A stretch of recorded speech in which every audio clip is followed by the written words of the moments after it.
Melissa and I both go to Disney World for the food. Our kids, not so much. In this episode, we're talking about how to handle Disney dining with a picky eater in your party. Welcome to Always Planning Disney, where planning is half the fun. I'm Melissa. And I'm Cheryl. And on this channel, we talk through all of the details that go into making our vacations magical. Now, you and I have slightly different types of non-eaters, perhaps. My son, who is the non-rider, is also a non-eater. And for us, that's really, it's different than being a picky eater. He has a little bit of picky eating tossed in there. He has a limited selection of foods that he likes, but I think it's a little bit broader than typical picky eaters. So he loves a peanut butter and Nutella sandwich or waffle, spaghetti. He likes salad with Catalina dressing only, other fruits. But the picky eater foods we consider for kids, like nuggets and macaroni and cheese, hot dogs, fries, those are his second tier choices. And the thing is, we could get him any of these options, things he likes, things he sort of likes, and he might just sit there and not eat a thing at all. So when I say non-eater, it's just a little bit different than picky eater. Sometimes my son just doesn't eat. I have no clue. It's hit or miss. We can order him something and he'll eat it all. We can order him something and he'll completely ignore it. I have no clue. It is a struggle and it's hard when you're not at home to work around that. Yeah, we have a similar situation at our house where our son has a decent variety of things that he will eat, but like your son, it's very hit or miss whether he actually will eat those things at any given meal. So it's hard because there's not much that we can count on. There are a few things that most of the time we can count on him to eat, but there's like an outer tier that you just never know whether he will or not. And so it's hard to justify ordering off of a menu at Disney prices when you don't know if they're going to even touch it. And then that's compounded for us by him not liking some of the typical picky eater foods. So for some reason, our son does not like any type of melted cheese. No grilled cheese sandwiches, no cheese on his pizza, no macaroni and cheese. And I don't know how that's possible because he came from me and I eat all the cheese. So it's very confusing and it can be hard to order off of a kid's menu because a lot of those items do typically revolve around melted cheese in one way or another. So when we're looking at a kid's menu, we're really just looking at chicken nuggets. Yeah, so my strategy is to start with a grocery order full of things that I know I'd be able to pack with us so that if we go out to eat somewhere and he eats nothing, there'll be a backup for later in the day. I also like to keep some options of things that are in microwavable cups because my son will eat Kraft mac and cheese, not so much other mac and cheeses, which can be a problem at Disney depending on where you end up. He also loves ramen, Mike's Mighty ramen. He'll eat like 3 cups a day. So I like to have those on hand. He also really enjoys oatmeal. So after a day of not eating, sometimes we'll get back to a hotel room and just eat for like an hour straight. And I want to have something other than chips in there. Yeah. I also like to know ahead of time what the hotel has for end of day carryout in this situation. Shades of Green, where we're staying, does not disappoint. There's a huge variety of things you can get at 11 o'clock at night, including spaghetti, one of the things he likes to eat. And also that resort has the on-site exchange, so we'll have access to a full grocery store if we need to reload. That's going to be so convenient. I'm excited for you guys to have that. Our last trip was our first experience placing a grocery order at Disney, and it was well worth it. I'm so glad that that's something that we did because at that time we had a 3-year-old and he was as picky then as he is now. And so I brought along from home an insulated lunch bag, an ice pack, some food storage containers, and a water bottle so that we could have breakfast in the room before we left if need be. We didn't do that every single day, but most days we did. And then we could pack in one meal and a whole bunch of snacks each day so that I just didn't have to worry about if he's starving, finding something that he'll actually eat physically around me in the parks. That sounded stressful. So I thought I'd just give some specifics of what we ordered in case that's helpful for other parents who are doing this sort of thing. So we ordered cereal and milk, and specifically Cheerios, because I don't think you can get Cheerios on property. I think that's one of those weird things that you can't buy in the stores. I might be misremembering that. But anyway, we got Cheerios and milk. We got ingredients for peanut butter sandwiches. We got milk in the little like juice box type containers so that they were really easy to pack and I didn't have to worry about a sippy cup leaking somewhere and making a mess. We got toddler puree and applesauce pouches that he was able to just eat on his own.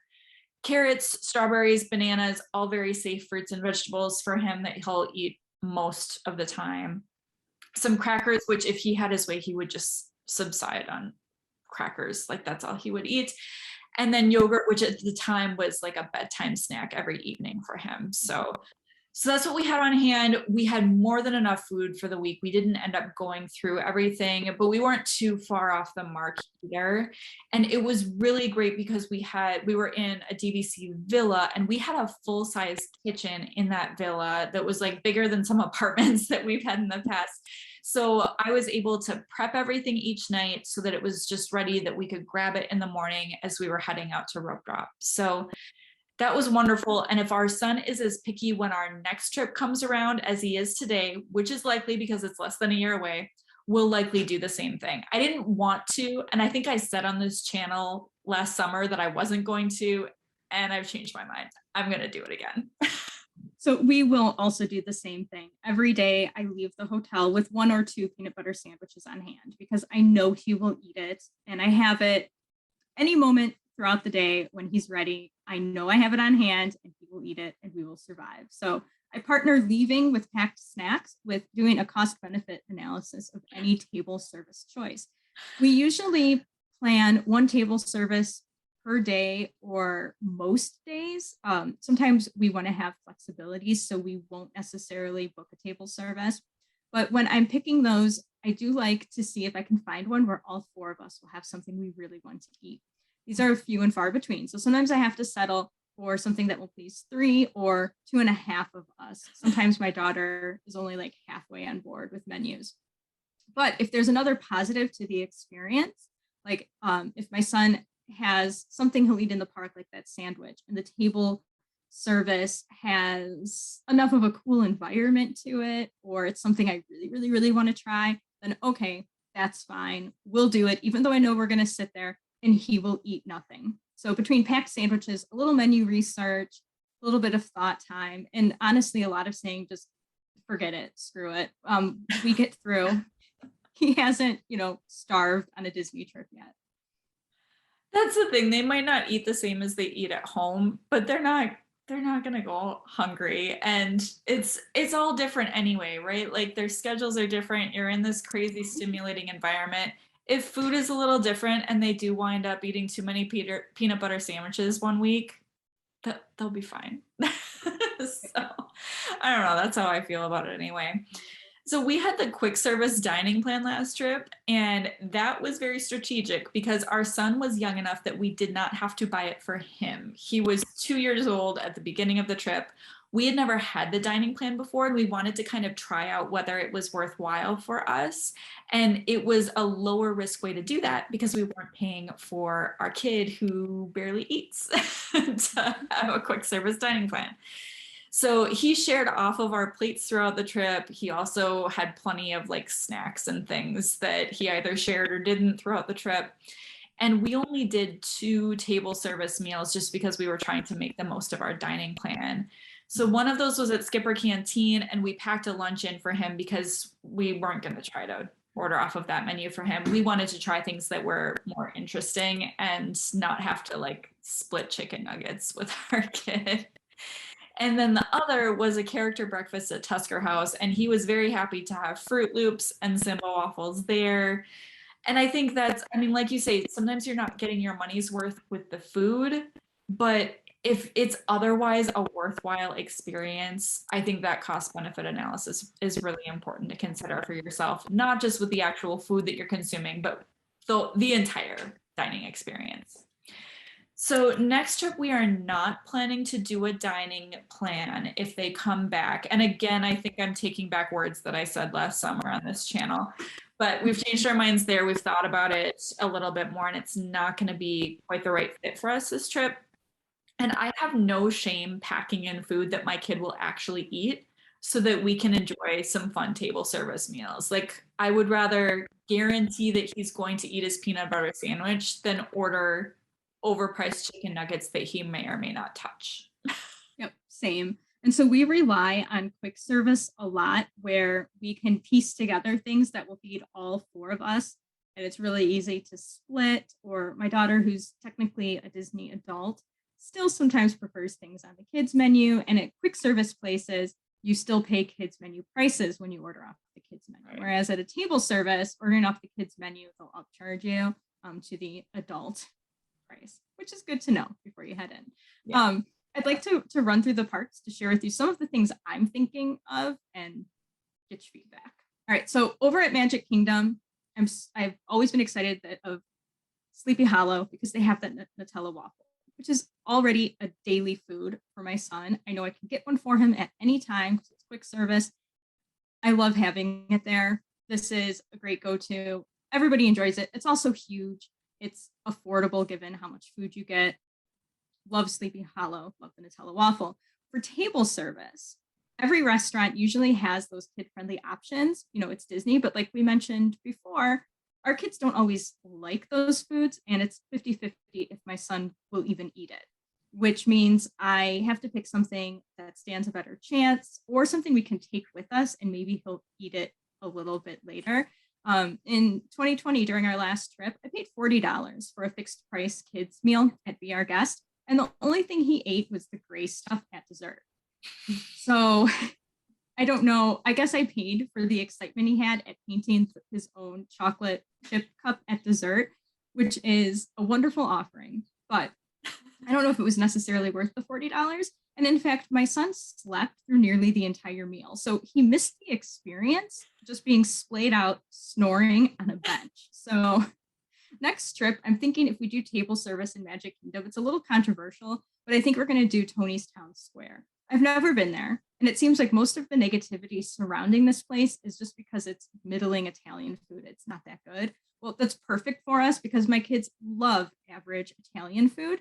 And also, Lady and the Tramp is a top 3 movie for me. So that's a win-win for our group. I am so excited for you to go there, and I hope you take a bunch of pictures because it does seem like a perfect opportunity for you. So yeah, excellent. I wish they had more theming in that restaurant, but I know that there's some, and there's a cute statue. So, I mean, that's great. So in the Magic Kingdom, I feel like both a pro and a con of this park is that you can get chicken nuggets basically anywhere you go. So I think that Magic Kingdom is still like a lot of the quick service options there are still stuck back in the 90s when all you could get at any park was like chicken nuggets, pizza, or burgers.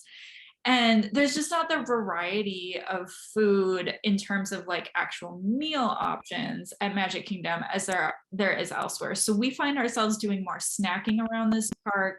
I think next time we might do some table service either at Skipper Canteen again or popping out to one of the monorail resorts. But the park itself, I feel like we wind up consuming a lot of not so great fried food, which isn't our favorite way to spend our vacation dining dollars, but it works for our kid. It keeps him fed. Yeah, we got sucked into that trap in Magic Kingdom too in plenty of trips. And on our most recent one, we discovered it's probably not that much of a secret, but over at Gaston's Tavern, you can actually piece together a fairly healthy lunch for not a lot of money. We got one of the sandwiches. It was like a ham and cheese or some type of sub, and we just cut it into small pieces. We got the hummus, hummus and whatever they gave you to dip in it at that time. There's also a fruit platter and then a cinnamon roll. And we split this between the 4 of us. And it was probably one of the cheapest lunches we had. And everybody found something that they liked in it. Even though I think my son ate mostly just cinnamon roll and the pretzels without the hummus, but that's fine. Everybody was fed. That sounds great. I've been to Gaston's Tavern, but just for the cinnamon rolls. So I'm gonna have to check out the rest of their menu next time. Yeah, I liked it so much more than when we end up in Tomorrowland, as we often do, and we get a whole bunch of random fried things and a Mickey pretzel. So gonna try to eat when we're over there instead. Smart. All right, heading to Epcot. And guess what? Nutella is on crepes over there. So perfect for us. We have Nutella again. Epcot has so much food that I don't usually worry about our ability to pass something we can grab for anybody to eat on the fly. There's so much quick service, all the festival booths, and the ever solid kid friendly sunshine seasons, which I raved about many, many episodes ago. There are so many things on that menu that everybody will find something they can eat. I never really worry about our Epcot day or days. I still pack a sandwich because that frees me to pick whatever table service I want, or maybe the rest of us want, I suppose. I have front runners for Epcot. We can talk about those later, but Epcot's easy for me. Quick service, whatever he wants, bring a sandwich, and I can do as I wish. Yeah, I do think it's nice that there are festival booths basically year round now. And so you can just pop up to those, get what anyone in the family wants. And it just, I don't know, it becomes much more casual and much easier to piece together a meal that everybody's going to be happy with over the course of your Epcot evening or whatever. And in terms of like specific restaurants, we love Les Halles Boulangerie in France. And our kid loves bread. And you can get really good bread there, right? So I think that could be a good option next trip, is to stop by there, get something that my husband and I like, and get a glass of wine probably, and some fresh French bread for him. And we're also planning to, we were going to do this last trip actually, but then we changed our minds with the dining plan. So next trip, we really need to hit up via Napoli and get some pizza. I'm gonna have to like offend the staff there by asking for his without cheese on it, but, but I still think that that could be a win for us, and I think the environment is kind of fun too. Yeah. I don't know. I have never experienced pizza without cheese on it, and I'm trying to just imagine, but It's just, it's one thing if you're lactose intolerant. He is not. He is not at all. So it's just offensive. all right. Let's take the Skyline over to Hollywood Studios, where my group usually just does an afternoon visit here. And so we've never had more than a passing snack from any quick service location. And dinner has always, always been 50s Primetime Cafe, where my son surprisingly eats nothing. It seems like it would be a kid-friendly menu, but it's not his style. So our plan this year is to visit the lounge at 50s Primetime for our fix of the aesthetic, and then to quick service everything else, partly because I have yet to have Ronto roasters and it's top of my list. But my non-eater is probably not going to go for that. So either we have to rely on random quick service snacks all day, 2 peanut butter sandwiches, go back to the hotel. I don't know. What do you got in Hollywood Studios? Yeah, there's some good quick service options. So I think Woody's Lunchbox is a good bet, although you don't get air conditioning there. So that's something to keep in mind. If it's a hot day, there's not a lot of shade or air conditioning, but they have grilled cheese sandwiches, they have tater tots, they have their like fancy Pop-Tart dessert things. So I think that's a good kid-friendly option for a lot of kids. That I would certainly go back to. I do think it's a little bit overhyped, but it's a nice option to have. And then I'm also interested in getting back to the ABC commissary because they've added some interesting stuff to their menu. So I think that could be a nice option for the full family, that you're not just saying, okay, well, I guess we'll all get fried food. It seems like they have a nice mix of things now. And there you do get air conditioning, and it's a huge place. So I think that works really well. But I need to do something controversial here, and I need to defend Pizza Rizzo, because everybody loves to hate on Pizza Rizzo, and I understand why you would want to hate on Pizza Rizzo, because it is the Disney like puppy pizzas. They're not great. They're not the best pizza you're going to ever have. But Pizza Rizzo is there for you when you're tired and you just need to feed your family, and your picky eaters will eat some pizza. And we actually thought that they had a pretty decent combo going. So again, we were on the dining plan last trip. And so for a dining plan combo, you got a little personal pizza, so you could get what you wanted on it. You got a side Caesar salad that was actually pretty decent. I mean, again, not the best salad I've ever had, but it was decent. And we were able to get Peronis. So you're not getting like whatever, cheap light beer. It's like a nice imported Italian beer. So we were pretty pleased, even though it was puffy Disney pizza. Our kid was fed. They have dessert there if you want dessert. It's got cool Muppet theming. Like, I don't know. I don't think it deserves all the hate that it gets. It's not fine dining at Disney World, but it'll feed your picky kids. Which is good to know. I think I'm going to put ABC Commissary. I'm going to go check the menu out after this and see if that would work for us. When we go to quick service, we can usually get by on like 2 adult entrees, maybe some like sides, appetizers. Sometimes a kid want to just split it between the 4 of us. And if I'm able to do that there, minus the fried food, that will be fabulous. And then I will consider Pizza Rizzo. I've never been there, but if it's pizza, which my kid eats, and it's got cute theming, that's a bonus. Yeah. So last park, Animal Kingdom. Nuggets and fries are hit or miss for my non-eater, but he does like them out of a bucket. I do not. I already have like 3 of those buckets. I'm good. The plan here is on our Animal Kingdom day, we're actually going to head over to Kidani Village and eat at Sanaa because I want bread service. Yeah. I know with 5 types of bread, he's definitely going to eat one. Like your son, bread, fine. Great, we'll go for it. They also have a romaine salad. I'll bring the dressing he likes. And if I feel like wasting $10, I'll get him a kid's cheese pizza. But I'm feeling pretty good about this. This is the type of place where all 4 of us will be happy. Yeah. Back in the park, if quick service in the park fails, I'll bring the sandwich. That's the pattern. If I can get one meal that feeds all 4 of us and then toss them a sandwich for something else, perfect day.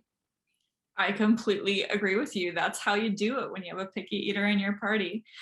Okay, so I'm wondering, in Animal Kingdom, we have not been to Satuli Canteen yet. We wanted to, it just didn't work out last trip. I think it's someplace that all of the adults in our group are absolutely gonna love. Will my kid eat there? He's not gonna eat the cheeseburger pods, I can tell you that. He does like rice, like plain white rice. So I don't know, maybe I can just order some rice for him. But how kid friendly is Satuli Canteen? For my kids, they love it. We usually get 2 adult entrees and split it between the 4 of us, along with cheeseburger pods or something else. And they also have drinks with like boba and light up elements. So my kids are all about that. But when you get the bowl, you get to pick everything that goes in it. So we just strategically pick 2 bowls that are slightly different. So one might be on the salad, or if noodles are an option, I can't remember, but one on rice. And then we'll pick 2 different proteins.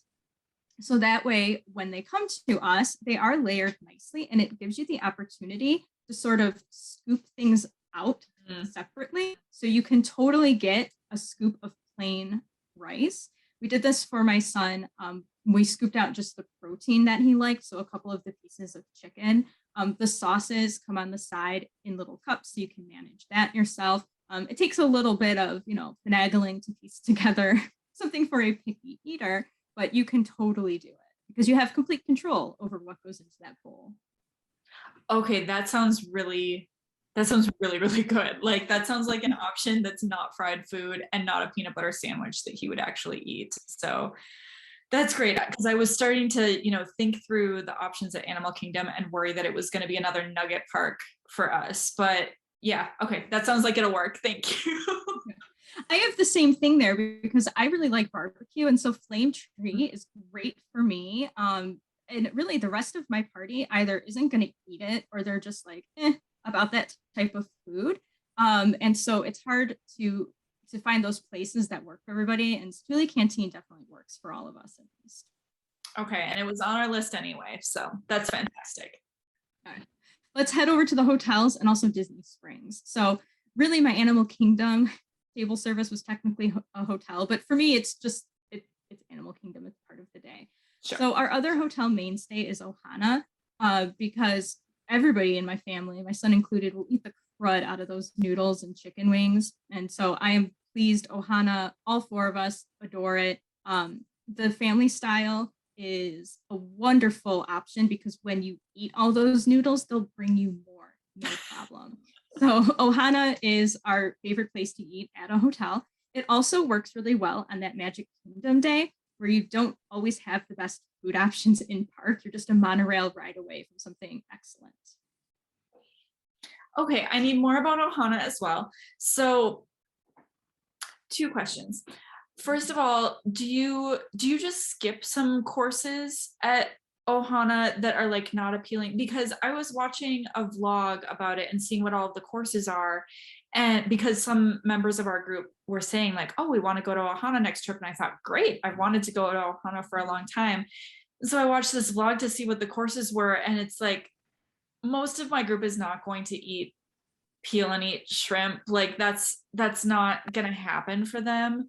And so I'm wondering, do you skip courses, and do you feel like you're still getting your money's worth, even if you have some members of your group who are skipping like a lot of it? So I feel like I get my money's worth out of it, but I really like Ohana. So I don't know if I'm even paying attention to how much other people like it. However, knowing my family, the initial platter of things that they bring out, well, first of all, the bread. The bread is a sweet bread. My kids love it. When they bring out the platter, it has the chicken wings, it has the noodles, there's broccoli, and there's pot stickers. My daughter loves pot stickers, noodles, chicken wings, and broccoli. She could eat that as the entire meal and would be fine. My son's great with the chicken wings and the noodles. I eat it all. And then when they come around for the main offerings, you can just say no. So I don't get the shrimp because shrimp can upset my stomach, but I will take all of the other meat on sticks when they come walking around. Although if they're still following the protocols they are now, they'll just bring you some on a plate. Fine. It all goes in the middle. We eat it. The thing about Ohana is there's enough choices that I think anybody can piece something together between what they put on the table. Even if you're not eating it all, I think most people can get by with what would pass as a balanced, complete meal. It's also a really great environment. It's the Polynesian. There's great views out the windows. If you time it right, you can see the fireworks from there. So I love Ohana. I will rally for it anytime. Okay, I'm gonna have to run a cost benefit analysis on that one as well, I think, because we had also thought about going over to Tambu Lounge and ordering a la carte, because you can get things like, I want the noodles very, very much, and my mom wants to get the bread pudding. And I think you can typically get both of those on the lounge menu. I don't think it's a guarantee, but it seems like most of the time that's something that they're willing to do for you. And so we'll have to decide if we want to do the full experience and just like be prepared to not try everything, except for my husband, who absolutely will, or if we want to head over and take our chances at the lounge. So one part of the full experience of Ohana is there's usually something going on there. They might have a musician. They might have somebody singing. The one year we went, we hit up a time where they had games for the kids. So they were, I think it was sweeping a coconut with a broom, like across a line. One time they had a little bowling activity. So there's always something going on that's that added feature where if somebody's not going to eat, I could say, okay, well, it's still worth it. Mm-hmm. Okay, great. Thanks. All right. So over at Disney Springs, I could keep trying to convince you to go to Ohana. But anyway, at Disney Springs, we've never visited here. And I have watched a lot of videos about dining in Disney Springs. And I know the Disney Food Blog always recommends Chicken Guy. Thankfully, I was able to find some on a recent vacation somewhere else. So now I don't have to try it in Disney Springs, which frees me up for Morimoto Asia street food. I'm going street food instead of the full sit-down experience because my kids adore ramen. And you can get ramen there. And it's a very limited menu, but I could order one of everything and all of us will be happy. We're going to piece that together. Also, quick service speeds things up because Disney Springs, we're only taking a little sliver of our arrival day to spend there. And if it's all absorbed in a sit-down restaurant, we'll miss getting to see what else there is. Mm-hmm. Yeah, I feel like I could go on and on about Disney Springs. And for us, at least next trip, that's probably going to be someplace where we bring along a sandwich, because there are some table service restaurants that my husband and I really want to go to. And I'm not sure if they'll have something that'll work for our sons, but I'm not willing to like give up those experiences for something that has a more robust kids menu. So I think we'll plan on hitting them up and bringing something along just in case he can't find something that works for him. All right, so lesson of the day is thank you, peanut butter and bread, for allowing us to eat what we want when we go to Disney. Yes. And a PSA that last time we got our bread from the hotel, like gift shop grocery area thing, and it went moldy partway through our trip. So I guess keep an eye on your bread in that Florida humidity, because that is not something we struggle with here in Minnesota. Right. And they happily gave us a new one because it was not past its date or anything like that. So we just brought it down. They were kind of horrified and gave us a new loaf of bread. It's good though. They replaced it. So Yes. Yes. All right. Thanks so much for tuning in. How do you account for a non-eater at Disney World? Let us know in the comments. And remember to like and subscribe to plan along with us.